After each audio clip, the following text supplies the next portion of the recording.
go. But we did have a place for the chickens and the artwork, and we had this. Okay, it's time. We had to go camp at my daughter's house. Hello. Oh, hi. Hi, you'll have to excuse me. Welcome. We are Progressive Talk Radio on TV. My name is Sherry, and I am filling in for Moses this month. And I want to thank you for joining us. If you're watching live, it's Tuesday, February 1st, and I have the honor of having gubernatorial candidate and campaign reform activist Patrick Starnes here as my guest. And so welcome, Patrick. Thank you. Patrick, why don't you, for the people who, Patrick was here in October, on October 5th, Talking with Moses. That show can be seen on YouTube, but if you missed it, I'm going to have Patrick give us a little rundown on his platform and what he's wanting to fight for the citizens of Oregon to complete.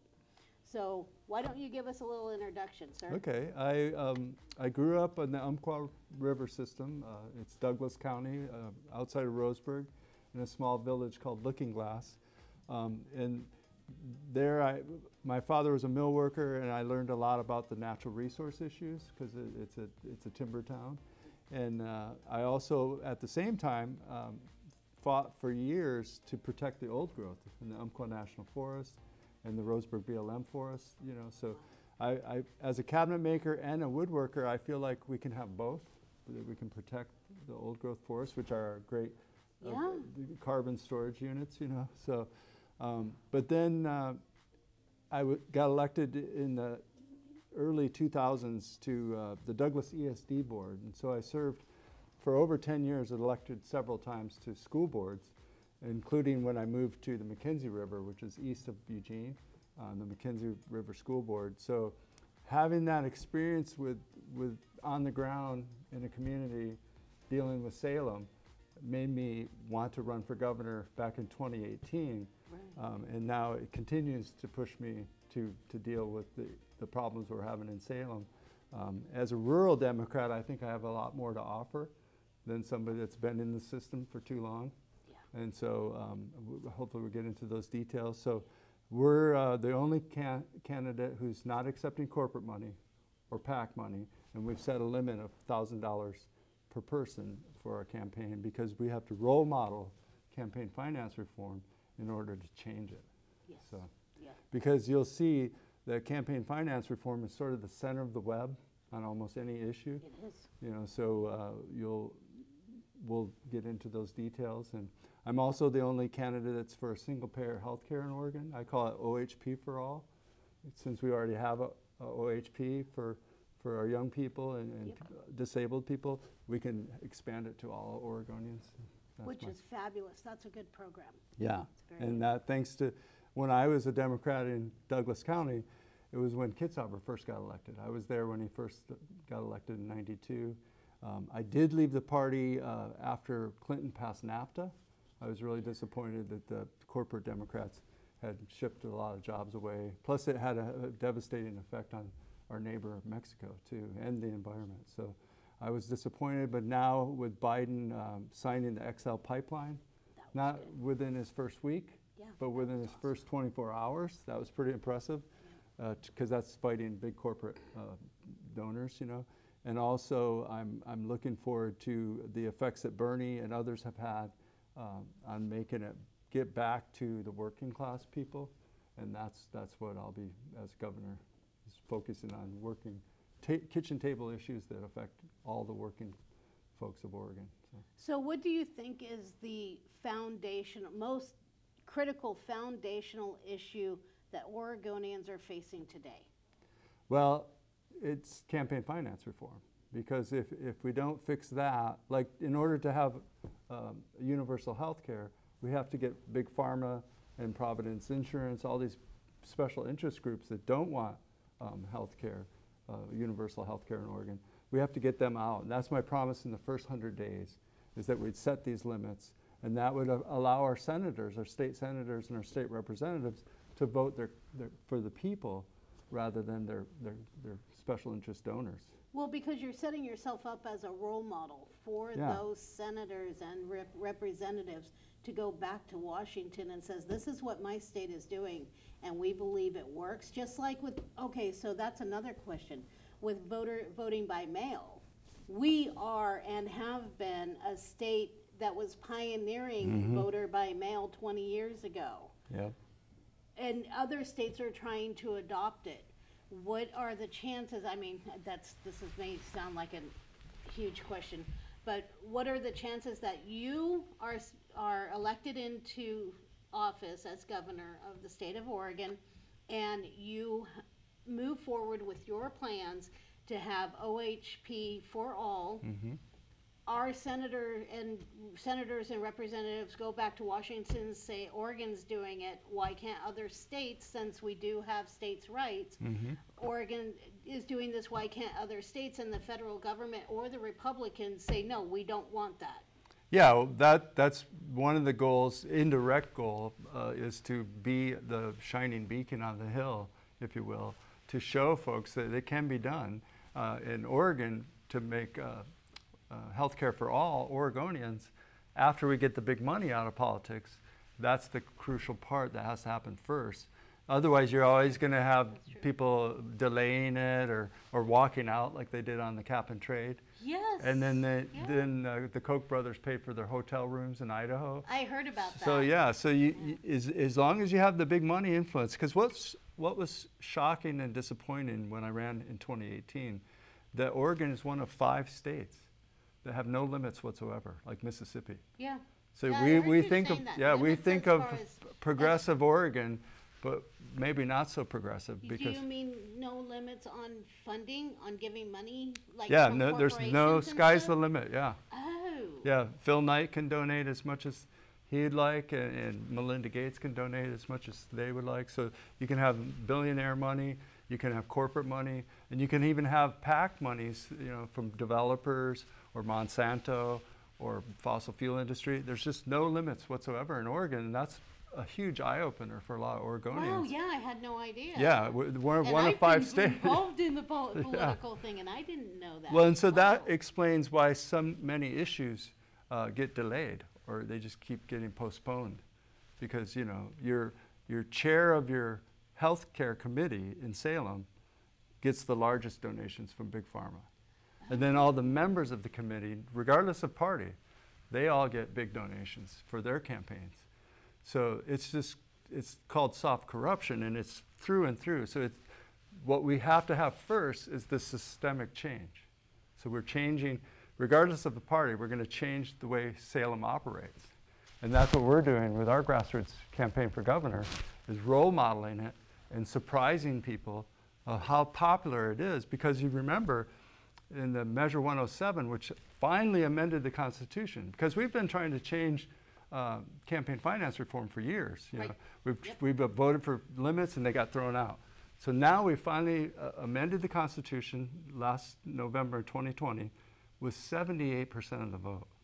Wow, That's how huge. bipartisan this issue. Both sides, rural, urban, because even the lowest support for it was in Lake County with 60%. Yeah. So it's a mandate that the governor needs to take care of it in their first 100 days. So what would you do to tackle campaign finance? Well, the first thing we would do that would shock everyone is that we'd win the governor's race without the millions of dollars, with just a grassroots, people-powered. You can do that. Yeah, we can do that, and we're doing that. We're gaining traction and we're gaining support, and so that would be the first blow to the corrupt system. And then the next thing is you bring the folks to the table that are in safe seats. They're not dependent as much on big money because they're in a super red district or a super blue district. So you bring those common folks together, because that's the biggest thing that's going to change Oregon. Another big thing that's going to change Oregon, because it's so divisive, and it's really it's really wearing us out, because you don't just have the COVID divisiveness, you have the rural urban divisiveness, you have the Republican Democrat. So I want to bring one Oregon together, and we can do that if we start having successes together. I agree. Successes with campaign finance reform, successes with healthcare, homelessness, wildfires. Even if you're in the city, you're affected by the wildfires. You know, you and I were talking before we started about being wildfire refugees, and so there are a lot of us that had to evacuate. No, it's not. It's very real. Yeah. And very scary. Like $600 to have your birds put in the vet for 9 days. I mean, that's something that I'm blessed that we were able to do that. There's a lot of people out there who can't afford one night in a hotel room, much less to have their whole house burned down. And during that time in 2020, when we had the wildfires out in Molalla, I volunteered in Gladstone at the church over there where we had like 160 RVs on the property, fire refugees, evacuees. Yep. Many of them lost everything. Yeah. And what are all these their people papers, their important supposed to papers, do? their family photo albums. What a Their heartbreak. homes. Yeah, and their shelters. And their animals. Yeah. In many cases. Yeah. And so we're getting off subject here, but But it's very real, and it has to do with climate change. So yes, it does. even if you have deniers, they can't deny the effects of wildfire. So you can bring them to this common ground and deal with wildfire regardless of their party affiliation or their core beliefs, because they're concerned about it just as much as you and I are in the rural communities. So that's what I'm saying about having successes on these common ground issues is crucial for the next governor, because then we have one Oregon again. So I'm curious, what would you do to Weyerhaeuser? How would you deal with Weyerhaeuser? Well, we need to change the Oregon Forest Practices Act so we don't have so much aerial spraying that's going into our river systems and affecting our water, drinking water and things. Oh, yeah. So there's a whole list of reforms that have to happen with the Oregon Forest Practices Act. But again, if we don't get the big timber money out, and you still have Weyerhaeuser donating and all these other groups donating. Well, they're donating so they get tax cuts. Well, they're also donating, they're writing the rules. Yeah. You know, like Monsanto wrote the bill to get rid of Josephine County's GMO labeling. Yep. So, and the speaker was the speaker and passed that legislation. So that's not okay. No, that's not okay at all. The big corporations can write a bill and then everyone supports that. To Tobias Reed's credit, he voted against that bill. It was a bill, Senate Bill 863 in 2013 when he was a state representative. Wow. So yeah, that's another huge thing about raising taxes on major corporations in town. Yeah. And I also want to know what your views are on, okay, so a report came out yesterday about, what is it, like only 30% of the residents of Multnomah County would vote in, or I guess it's the residents of Portland, would vote in the Portland City Council, anybody on the Portland City Council right now. As governor, and this, I didn't ask you about this question before because it's on the progressive spectrum. This is heavily progressive, and I think it's a good plan. We need rent control. Yeah. Yeah, I would agree. We desperately need rent control. And we have had people living on the streets for no reason. Yeah. Only the greed of landlords raising rents 100, 200% a year. It's ridiculous. Yeah, the year of the session 2019, when I was fighting to get the campaign finance reform referral to the voters, they did finally pass a cap of 10%. So that's a good start, but there's more we can do. And also, I'm the only candidate, a lot of candidates for governor will talk about homelessness and say, oh, we're really worried about that. But I'm the only one on many issues that have concrete plans. Like what? What's like a concrete it's called plan? the Oregon Shelter Fund, which needs to be separate from the general fund. You know, because you have the general fund. And they go through the process of the session and they're like, oh, we ran out of money, now we can't help the homeless. You know, it's like, so no, it has to be a separate Oregon Shelter Fund and have its own revenue stream, which is vacancy fees on those zombie homes that you see in different neighborhoods, or even out in the country. You see old houses like my wife and I restore to have people live in them again. So just to give you a small sample, in the half-hour drive around Eugene, my wife and I have seen 100 abandoned homes. Oh, yeah, try out Yeah. here and in Portland. When I travel all over the state, I was just in Eastern Oregon, and often they're the cutest historic yeah. homes that need to be restored, you know. So we need to have pressure, because often they're also owned by big out-of-state banks like Bank of America or And Deutsche. investors. Yeah, and they're getting a tax write-off because it's depreciating, and we need to give them the incentive with the vacancy fee to bring them back and put people into those houses. So that's where I'm different from all the other candidates, is that I have the Oregon Shelter Fund and a way to pay for it.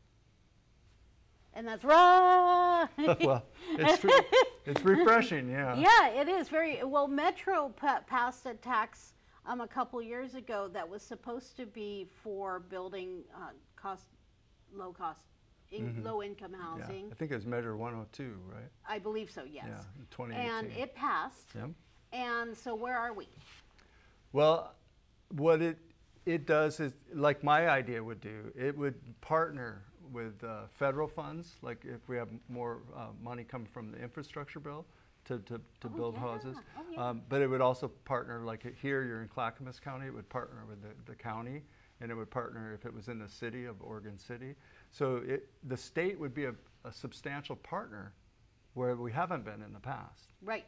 And we also have state lands that aren't like beautiful old growth forests, like the Elliott, that state lands where we could have more housing. So you can have this housing on public acreage. And That's interesting. Yeah, That's so we have that who option would too. maintain that? The state. The state would Yeah, maintain that. yeah. So what do you say to Republicans who say, I don't want to put my money to helping somebody else have a house? Or, you know, because I don't want the government controlling everything. Well, one, it's taxpayer money. You are in charge of that. But two, it's helping somebody. Why don't you want to help somebody Yeah, and else? they do. The conservatives are concerned about homelessness. They may have a different solution than I have, but if we can bring them on board with our solution, which is real, then they may enjoy seeing, because we have 15,000 at least, probably more, but the government numbers are 15,000 Oregonians that are homeless. Yeah. Oh, and yeah. they're from every population. Oh, yeah. They're the LGBTQ population, the minority racial populations, you know, and the mental health. You know, a lot of veterans from Afghanistan and Iraq that are homeless. So it's going to help not just the communities across the state, but it's going to help those families and those individuals. See, and I think that's just from the people I talk to and the places that I'm around. As you know, I'm on social media a lot. And the discussions that I see happening or that I'm involved in, people are still under the impression that the homeless people on the streets right now are drug addicts and mentally ill people. And I'm sorry to tell you guys, but that's not true. No. Many of these people are children and families. Yeah, and disabled people. And disabled people on Social Security or a disability. Yeah. They have too much, they don't have enough to get the full rental. Yeah, see, in 2018 when I ran for governor, I was the only candidate that slept for 2 nights in Eugene with the homeless. Wow. So I got to have that direct experience where we slept under bright lights like this all night long on a hard concrete surface. So it's very it's very real. And what was the biggest shocker is once everything closed, the population was huge. Yeah. Yep. So there's so many folks that are staying in libraries or they're sipping a cup of coffee at McDonald's all day long. You know? I used to stay in Denny's. Denny's would allow you to stay there 24 hours as long as you needed, as long as you didn't go to sleep. Yeah. Yeah, as long as you didn't lay down, right? Yeah. Right. Yeah. So if you totally know what I'm talking about, and so that's what I think is important for the governor to do, is to be with the people, just like we're the only governor that's traveling to all 36 counties. I noticed that you're always on the go. We just finished a tour of Eastern Oregon, and now we're planning one for the coast, and coming up here to Clackamas County. Thank you very much. Not a problem, because the governor needs to be connected to the regular working people, because besides the 15,000 homeless, there's almost 300,000 working Oregonians with no health insurance. Yeah. They make too much for OHP, so they can't be covered by that. And then their employer doesn't cover them like a lot of employers do. And to self-employ, as a self-employed business, you know how expensive that is. So that's why it's morally required that we deal with universal health care. And it's morally unacceptable that healthcare companies, insurance companies, the middleman, and big pharma ripping everybody off is allowed to do that. When in 1994 I left Portland to go to Seattle because I was homeless, and a friend of mine in Seattle offered me a couch. So, you know, give up my DJ gigs and stuff like that, and I went up and did that. Even in the mid-90s, we were having discussions about low-income housing, about homelessness, about the increasing rental issues that continue to make that systemic, right? Why? Why is that still happening, and why has it been able to fester for 30, 40 years? Well, I would argue that you have career politicians that have special interest money, that's not their focus. Their focus is whatever those donors give them the focus for.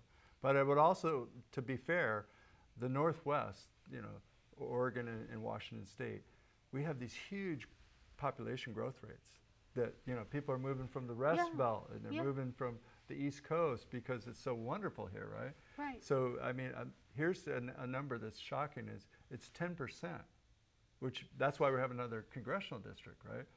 Which is out of 4 million, that means 400,000 people are moving here. But what's sad So is that's that bigger the people than Eugene. who have always lived here can't. Right, right. Well, especially in in recreation towns along the coast or up by Mount Hood, where you have the folks that are changing the beds and pumping the gas. Yeah. There's so many Airbnbs, they can't afford to live at the coast and work there because all the property has become tourist properties, you know. Well, yeah, and then wasn't there some legislation along the counties or cities on the coast that banned Airbnbs? Well, I remember certain seeing individual something about that. municipalities can limit how many, you know, just like they can limit, I think Ben limited how many breweries they could have. Oh, Because it was good, yeah. You know, so yeah, each individual Starbucks on every corner. Right, each individual county or city could have that. But you also need the support of the governor with resources, real resources, to help offset, to provide that low-income housing for working.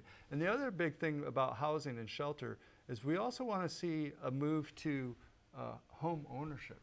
We want to see more people owning their homes rather than just the renter.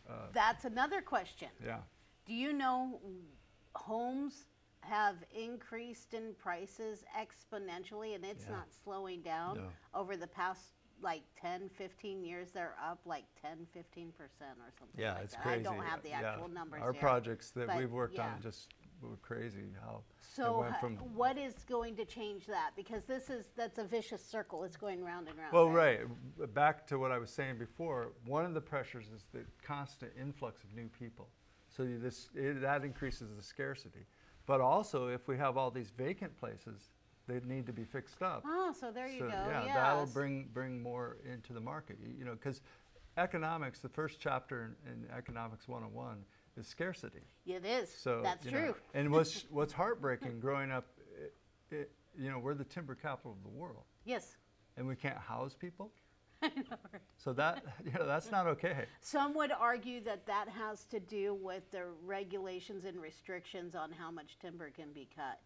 No, that's what that's some would argue. That's the people in Molalla. Well, yeah, you have Timber Unity is a good example where you have special interest money wagging the dog. You know, you'll have a big mill owner donates $1 million to this effort to divide Oregonians, and that's not okay. That's not. So that's why we're back again to campaign finance reform, where you cannot have those big timber companies buying those state representatives or state senators, but all the small donors in that community are the ones that get them elected.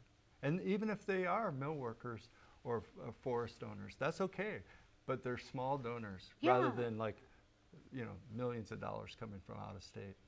So, where Governor Brown is concerned, I'm a supporter of Governor Brown. I think she's done a fabulous job considering how she came in. It's a no-win situation. Yeah, and she's had tons of no-win situations, and I have supported her.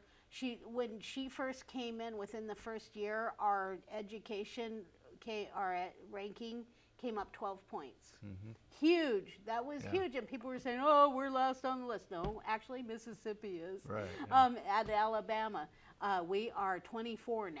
Yeah. And we were down there. Yeah. We As a were school like board member, I know. 35 or something Our like that. school at McKenzie was 68% graduation rate. Yeah. So- Even here, I went to Rex Putnam, and it was only like 80%. Yeah, that's not When okay. I was in high school. Especially in the right? 21st century, where you're required the demand for education and technical skills and people skills and all these skills that we need to have to be heightened because of it's not, you can't just stay out on the farm So like the old days. what I wanted to know was, as much as she's not flawless by any stretch of the imagination. Yeah. She has her downsides. Are there things that you see, are there things you see Governor Brown doing that you would do differently, that you would change?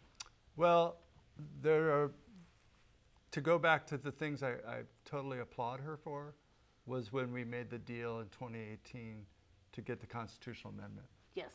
To get, because she knew that the crazy money, I mean, she was part of that big, almost over $40 million for that governor's race. Right. So she, Yes. she got that, and she helped get that across the finish line. But now we need them in this short session to set some limits immediately, because we're just starting the governor's race again. Yeah.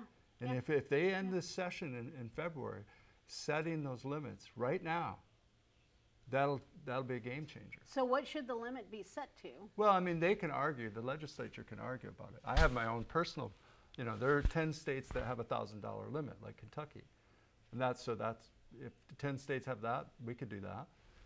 There are some states that ban corporate money, and there are some states that ban PAC money. So that's what I'm role modeling, are those things that other states have done. And that's what I would fight for. And I will be going to the session starting this week, going to meet with the members. There's 90 members, 60 House reps and 30. And what was really impressive about that in 2019 when they referred it, out of the 90 members, only 5 of them voted against referring that to the voters. Wow. So again, it's very bipartisan. Yeah. Both sides get it. What's funny is that the R's are worried about the PAC money, and the D's are worried about the corporate money. Yeah. And so that's why I feel like my solution is bipartisan. So you ban both of those, and now you're dependent on your neighbor to donate the Like 50. it used to be. Yeah, as it should be, right. Like it used to be. You don't need billionaire money. You don't need need special interest money. You don't need corporate money. So, and what's going to be powerful for our campaign that the others will suffer is that when Comcast gives you a $30,000 check, which is great, because now you can buy these expensive ads that everybody hates. People are tired of those too. Yes, yes. And but Comcast won't go door to door for you. No, They won't talk to their neighbor. no, because they don't live here. Right. They're not people. Right. So yeah. that Tell the Supreme Court that. Yeah, we're going to. And that's what's different about our campaign. It's a people-powered campaign. Yeah. Because the issues we're fighting for are not special interest issues. They're common interest issues. They're kitchen table issues that affect all the populations. Housing, healthcare, campaign finance reform, and wildfire. I mean, there are others too, but we're really bringing these successful issues that we feel are going to bring Oregonians back together. Because even when I was in Eastern Oregon, which you wouldn't think would be concerned about these issues, they are. Yep. Yeah. Red and blue, Yep. urban, rural, young and old, everyone gets it. So the environmental thing, we've been wondering, as you know, I live in Molalla, and you live in rural Springfield, right? No, Brownsville is a small community in Lynn County, which is in the Willamette Valley, but it's the reddest county in the Willamette Valley. A lot of people think of the Willamette Valley as all blue, but Lynn No. County is not. Well, and Malala's not Right. necessarily either. So we don't have to go through DEQ for our vehicles. Meaning these people that drive these huge 4x4 monstrosities that have the black smoke blowing out everywhere The don't dirty- have to go dirty through diesels. DEQ, Yeah, dirty right? diesels. And so you're having to, nobody wants to wear these things while they're driving. Sometimes you have to. Just roll up your windows, So turn off how the do back. we change that? I mean, I don't want to cost people money because it can get expensive to have to go through DEQ. Well, But I how think can we change are going to transition to cleaner fuels. I mean, it's a must do. It's just going to take a lot of these folks a while to get there. But as long as those state representatives from Malala have fossil fuel money funding And their they campaign, do, and they do. they're not going to vote for cap and trade. They're not Right. going to vote for climate change issues. They're going to continue So to everything be in, goes back to campaign they're going to be finance reform. continually in denial and conspiracy. And that's what's sad about the GOP, because when we grew up, you had leaders like McCall or Mark Hatfield, who Yeah, I were remember Mark conservative, Hatfield. business focused, but they weren't in denial. Right. And they weren't into conspiracy theories like QAnon. So, Yeah. that I think is going to pass. Again, like I said, once we see some successes together, and you really need to have these things be bipartisan. Because it just like you're trying to build trust with voters by having campaign limits, Right. so they right. can see that their $25 matters. Right. See, I had people in 2018 that when Phil Knight dumped $3 million in the governor's race, they quit donating. Because Wow. it's heartbreaking. Yeah. Because they thought their $25 doesn't matter. Yeah. And that's why it's so crucial that it does matter. It's almost like a voting rights issue.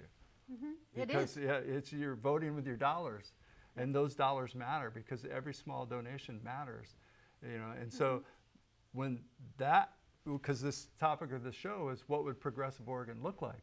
Yep. That's what it would look like, because like you said, you didn't know we had no limits Yeah, whatsoever, I have no idea. and a lot of Oregonians don't. So, and another thing that was troubling for Oregonians that voted for Measure 107, they thought they were setting limits. And all they did was amend the Constitution to allow for the limits. So some of them were really disappointed. Yeah, Yeah. they thought that, and so Read that the fine print. right. So, but it's the first step. It was a Right. crucial first step, and it was a very popular first step. And now the next step, which is what I had hoped would have happened in the 2021 session, but the speaker and her leaders, they totally fumbled and dropped the ball, and didn't set any limits. Oh boy. And that's why Oh, the boy. pressure is on this short session to be about setting some limits. This February, we have 35 days. It started today, or started yesterday, and it needs to happen. So all these state reps, and it's really difficult for it to happen because they got elected with corporate money, maybe. Right, Or right. they got elected with a special interest group money, like the realtors or the developers' money, or whatever their special interest group. And so it's like asking the fox to vote to protect the hen house. Exactly. Because Exactly. we're the chickens that are vulnerable, We're the ones that are with the small donations that want to change, So, but that's what a progressive Oregon would look like. And once that happens, then the next 100 days, we can start working on homelessness and start working on universal health care. So what sort of initiatives might you offer communities who embarked on community gardens, embarked on self-sufficiency? Yeah, Because crucial. a lot of us are trying to elect officials who are proponents of self-sufficiency, of community gardens, of taking care of our communities, of being neighbors, and taking away the division in our communities. Brings people together in a farm Yeah. market. Yeah, I'm on the board. We just had a retreat a couple Saturdays ago where you analyze where do we want to go. Because we have monthly meetings. We have monthly board meetings. But once a year, you have a retreat with a nonprofit where you work on your vision. Oh, wow. And what we're already doing, and they've been doing it way before I got on board, was the community garden. My wife and I have 2 plots there. Because Nice. we live on the river where it's real shady, so our place where we live doesn't have that good garden sun. Right. So we got 2 plots in the community garden. We also, it's called the Kalapuya Food Alliance, it's the nonprofit group.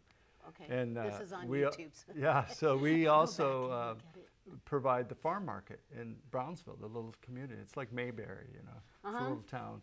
And it does bring all kinds of folks together. And so from our community garden, we supply food for people, and with a surplus, we donate to the food bank. There you go. Because another big issue, I'm glad you brought up the food issue, because as a governor, food insecurity and food deserts are huge for me. They're because besides sheltering people, which is what we do, feeding people is another equal value that is so rewarding, and it's so crucial that the governor and the other state reps and senators realize that that's home. Yeah, yeah, that's like literally. That's where you start, you know, Exactly. Shelter and food, Yeah. and building community. That's what has to happen, because again, it'll bring that one Oregon together. Because you can still disagree about guns and abortion and all these things with your conservative neighbors, Right. but they love to buy tomatoes, Yeah. and they love to see a beautiful home. Well, that's another thing. Inflation around the world is happening, and it's striking here in Oregon. My husband got a raise, and it's like a general jaunt to the store. 2 bags of groceries is $100. Yeah. It's ridiculous. It used to be 60, yeah. Yeah, maybe. Yeah. You know, it depends on what you buy, of course. Well, see, and that's another reason why it's crucial that we start helping people grow their own food. I was just thinking that the other day. day. And same with my plans for the housing, the mini homes for the homeless. Hopefully, we're going to also provide them a place to grow food. And imagine this That's awesome. village of eco village, I call it, of homelessness, has a farm market, and you can come and buy stuff there. But they would ideally be not homeless anymore. Right, they'd be in their mini home with their mini garden and growing food, and because those Being kinds of things, sustainable. if for mental health, are crucial as well. They are. Getting Very your much hands so. into the Yep. dirt and providing for yourself is very rewarding stuff. Yes, so it is. it's crucial, and they have their own space to do that. That's private, and they don't have a lot of other intrusions. You know, So getting started is expensive. Would you be offering grants to with communities, the Oregon to Shelter Fund. individuals, or Yeah, the Oregon Shelter Fund would help with the mini homes and help partner with the counties, cities, and the feds, hopefully, to provide these shelters and these spaces where people could provide food. The other important thing, you were talking about self-sustainability and taking care of yourself, is that I distinguish myself in the governor's race by saying that the kicker should go to an emergency crisis fund. and I agree with that to a point. Because if you don't have COVID, which is our new crisis, which the unemployment department had trouble getting the money. Yes, I know. I was part of that. Yeah, so you know, So- and but it could be the wildfires again, Could be which anything, we don't have a yeah. budget for that. Right. Or on the coast is the big earthquake coming. Yeah. So Yeah, when bridges definitely. fall, cell towers fall, water lines break, Everything we is have to going have this emergency crisis fund, which is outside, again, it's outside the general fund. And it's just for these crises that sadly, the wildfires may be the new normal for a while. So Yeah, we I've need to heard have about this, you know, hopefully we'll get our carbon under control, because there's 2 parts to the carbon challenge. It's not just capping the emissions, but absorbing the excess carbon. And we have to look at our natural resources in a holistic way, meaning we have to look at our forests as a tool in our carbon absorption, and also our soils. So We can't are you just talking about? We can't keep dumping Monsanto products and killing our soils, because the soils are also regenerative carbon absorbers. Yeah. And so we need to look at all of this. And that's why I propose that, like Washington State has a Department of Ecology, They do. where you have all these different branches that we have now. They're different silos, I call them. You have the Department of Ag, Department of Forestry, the DEQ. Yep. No, they need to all be under the same ecology, right? And holistic approach That's to true. these Yeah, I these agree. river issues, to these wildfire issues. So you're going to have a holistic approach in the Starnes administration, rather than the separate silos that are fighting for the funds, you know. Well, they're rice bowls, right? So you would be taking all of the different ecological entities and pulling them under one umbrella. Yeah. So that essentially would save time and money. Yeah. And would be able to allocate those extra funds into emergency resources, schools, or whatever. Or growing food for each other. That's another question, is the schools. How because the lottery money is supposed to go to schools, CBD and our cannabis laws, that money is supposed to go to support schooling and educate, or schooling and roads, I believe, and treatment programs. Rehab. Where a lot of people are talking, I personally have not had any experience with these recently, but a lot of people are talking about the fact that that's just not happening. Well, it is. It's just I would argue that the education system has this steady leak of money flowing right out of the system, because I was on the school board for 10 years watching it. Yeah. So Because how does that happen? It's called private health insurance. Oh, yeah. And the school board I work with 100 employees at the Douglas ESD. Yeah. It was $1 million a year. Yeah, you were talking about that. So if we have universal health care, you plug that gap, and now you have $1 million in that school district to provide more assistance, provide more staff or more resources, and hopefully for teachers, a little raise their pay, big time. So they they need stick that with it, big time. because we don't want to be losing people to more competitive states. Well, and right now in Missouri, Oklahoma, Arkansas, and states in that area of the nation, schools are literally falling apart. Yeah. And then you have the tornadoes and everything else, which doesn't help and costs even more. So, Lord help us if we ever get there. Well, the earthquake on the coast is like that. It's going to be devastating. And we live right by Mount Hood. Yeah. And Mount Hood could go. I mean, living in Malala, we're in the southern foothills of Mount Hood. Yeah, they talk about it when I was in Eastern Oregon, because they're under the ash cloud. Yeah. So but there's much we can do to help our schools by fixing other parts of our system.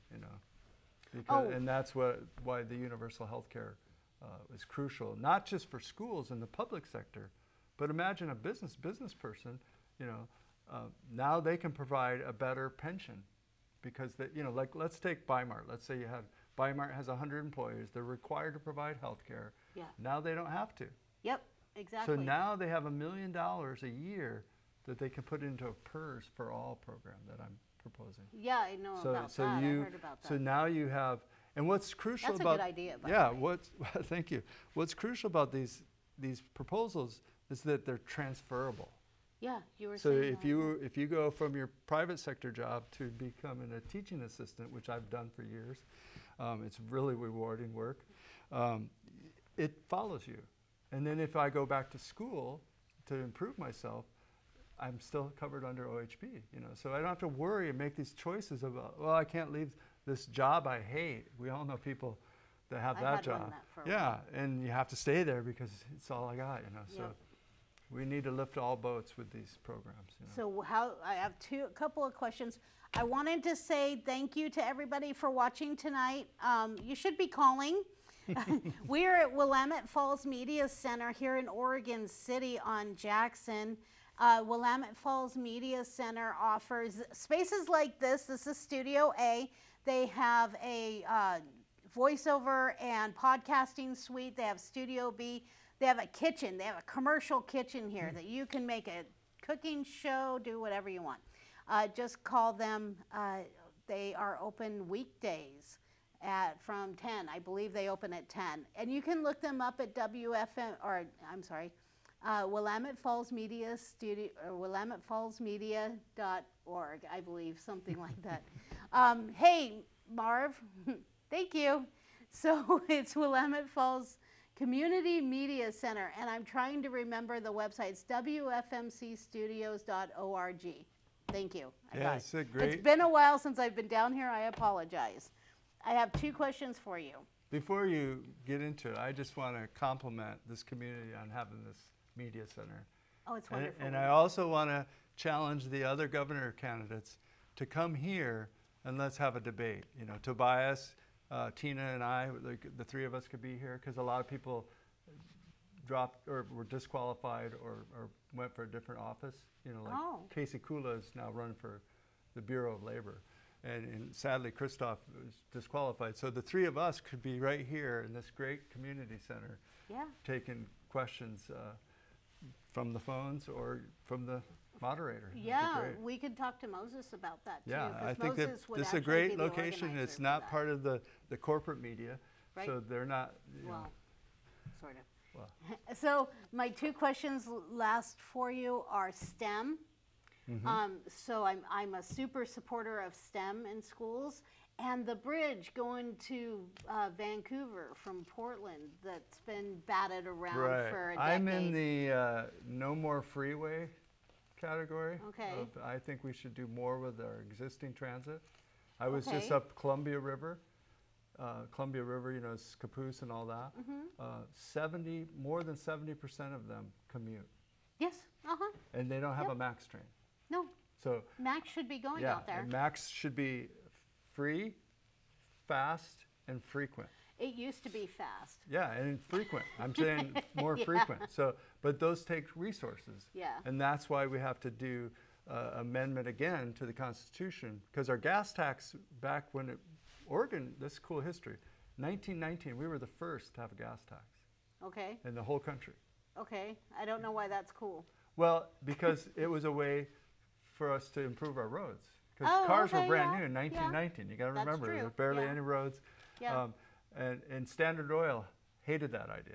Oh, wow. But now it's coast to coast gas tax. The more you drive, Everywhere. the more you pay. Yeah. But in 1980, during the Reagan era, our original gas tax would go for state troopers, roads, and state parks.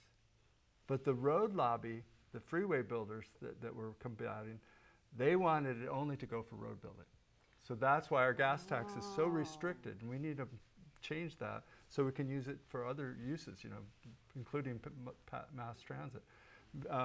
And your other question was? For STEM in schools. STEM, I mean, what would be your initiative to start implementing bigger programs of STEM in schools, especially for young girls? Well, what I would like to add to STEM, my wife's a woman artist. Oh, wow. I'd like to add the letter A. Okay. To have it be STEAM. There you go. That's cool. So we need more STEAM, because a lot of us are artists, and that's a job. Creatives. She sells her artwork, and it's a job, That's so awesome. And it's so important to encourage our creative minds and our creative folks to be productive that way, rather than just engineering and all this science stuff, which I'm totally support. She's also a wildlife biologist, so she's a total scientist. But I would continue to support that, and I also want to put an extra emphasis. We just passed Measure 98 when I was on the school board, and that helped us with vocational training again, because when we were younger, there was shop classes and all this stuff. And we need to do that more, because Oregonians need to realize that only like 12% of our students graduate from high school, go on to college. Yeah.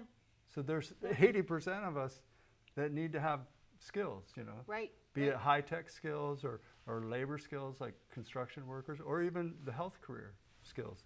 So I would like to bring more resources to that as well, and they also require STEM skills. Well, I was just going to say, because if you are talking about even construction or cashiering or being a small business owner, I'm sorry, but technology is going to take over, and you need to learn how to deal with it. Even older folks need. That's why I believe really strongly in lifetime learning. We can't just cut people off after they're 20. No, you need to have a lifetime learning, because all of us need to improve our skills and improve ourselves for all of our lives, not just after you retire or after you graduate from high school, but throughout your whole life. Because then you contribute, even if you're retired, you contribute by volunteering, you contribute by mentoring, and by teaching. Like we were talking about teaching assistants. When I was, as a carpenter, cabinet maker, I was a teaching assistant in math. And I would teach with my tape measure, because we were teaching fractions. And when it became real for some of the students, and like using pizza slices with quarters and eighths and all that, it became not math. Relatable. Yeah. So, all those kinds of learning skills, and teachers know this, that there's so many kinds of learning skills now besides just lecturing, How did you get involved with the school boards? Through volunteering and working as a teaching assistant. As a cabinet maker, I always wanted to teach 5th grade. That's why I went back to college. After I was already a cabinet maker, already had my skills in my trade, but I went back to Umpqua Community College, which is where I grew up. Nice. And then I moved to U of O and went to the University of Oregon. But then I had to get a master's degree, which I don't have. So then I felt like I could give back to schools by serving on a school board. Yep. And I could help students indirectly by being a progressive on a school board. So I totally encourage people to get on school boards and also to help in their city councils, because there are a lot of committees. I was also on the Parks Committee, Parks Commission, and the Budget Committee. So there are all these ways to serve. And I was also elected several times to the Douglas Soil and Water Conservation District. So those natural resources issues and being an environmentalist was important for them to hear that point of view at their meetings. So what usually goes on at a school board meeting? Well, you have your usual issues that you're dealing with. One of the biggest things that's a challenge for school boards is hiring the right superintendent that fits with the community, because that's your leader of your staff. And that was why I ran for governor and continue to, because it was so unstable. We would hire a young teacher to move to our community to unblend our 1st and 2nd grade, so we'd have one of each. But then in 2 years, the budget would cut. And so we'd have to let that person go. What a heartbreaker. Yeah, that's and then horrible. Some communities have to close rural schools. And so we need to have a way more stable, and that's why I think the Oregon Health Plan will help reduce those costs that the public sector has and allow schools to be more diverse. And even before COVID, this is the tough thing for some folks to swallow. There's online learning. There is. And that is the future. Regardless of COVID, we're going to have, like it. Yeah, a lot of us are going to be learning things like we're all tired of Zoom meetings, but it's the new normal again. And so you want to have skills to be good at that. And so you need teachers that can coach you and mentor you in this kind of new learning. And one of the cool things that I learned as a school board member, because we would go to conferences and hear from different schools across the state of Oregon. We're real innovative, It was a flipped classroom.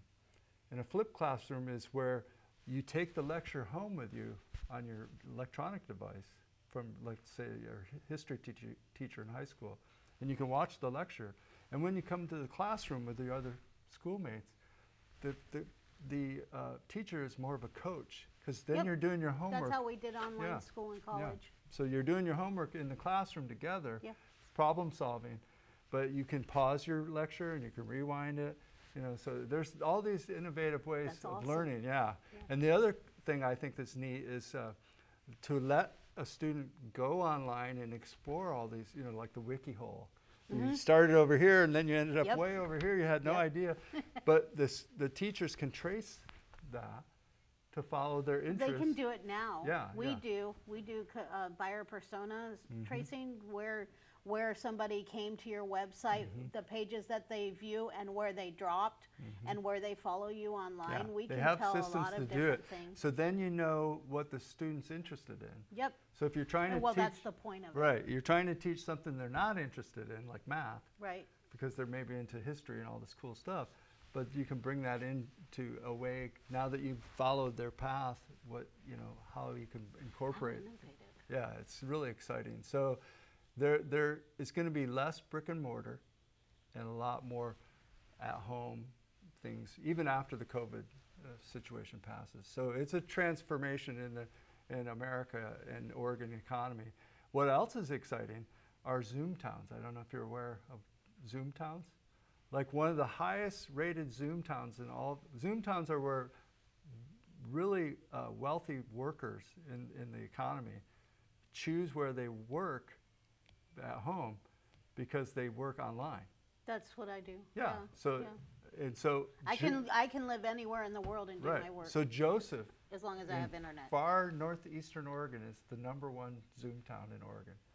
because they get the view of the Wallowa Mountains, Yeah. like the Alps. Yeah. And but this gets back to the crucial product that we have to have with our infrastructure is rural broadband. Yep. Because there are many Very much so. communities being bypassed. Even Brownsville we've lost some opportunities because we didn't have a really good internet So it's system. And, Malala. so the governor needs to be there for those communities, along with Biden and those resources. So again, we have to have those resources pooled together to make everyone have an on-ramp to the information highway, because it's the new economy. So I'm curious, Malala Communications has fiber optics data transmission. So I actually get 200 megabits per second upload and download. If I bought their lower level, it's like 100 and it's super slow. If I bought the higher, it's 1,000 megabits per second. And it's actually a reasonable rate. How can we do that across rural communities? I mean, is it a municipal? Well, if you have that plan, fiber, or- if you have that fiber optic line to Molalla that provides that, and there are gaps where the state and the feds can provide that infrastructure. It might that be fiber good to line. talk Oh, to yeah. them. Oh, totally. Yeah. Partner together. Yeah. Malala Communications is fabulous. I'll do a plug for them. They're Okay. awesome. See, here's an example on a school board in our McKenzie River. It's pretty much a 50-mile long river, school district. It's a mile wide. Wow. So it's just basically along that McKenzie River. Wow.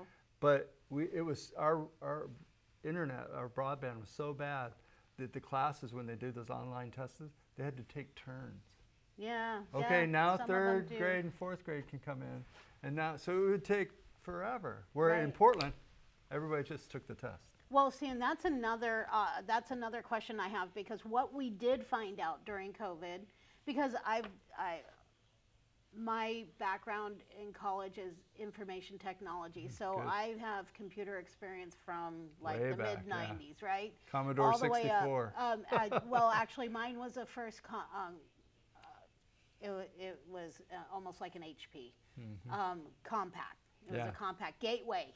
Right, I remember that. Dying, totally Dial-up. Yeah, The dial-up. sound yeah. of dial-up, yeah. Nee. Anyways, what we found in having experience on a college level, taking online courses and blended and having to commute, raise kids, blah, blah, blah.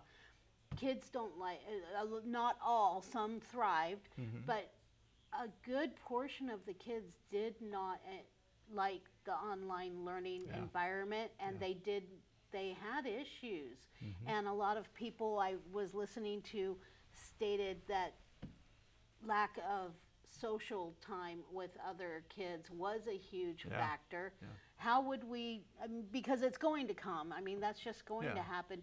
What are your ideas for mitigating the mental health and social issues? Well, that's why your community centers, like I noticed pulling up here, you had an indoor pool or something like that. So we got to wrap it up. So I think there are other opportunities to have that social energy and that social time. So encourage outings. Yeah, type and thing, 'cause support. a lot of homeschoolers Yeah, do support community centers in your community where they could even do hands-on learning. And again, back to the community garden. that. Yeah, I It's think very rewarding to grow your own food. that's how we're actually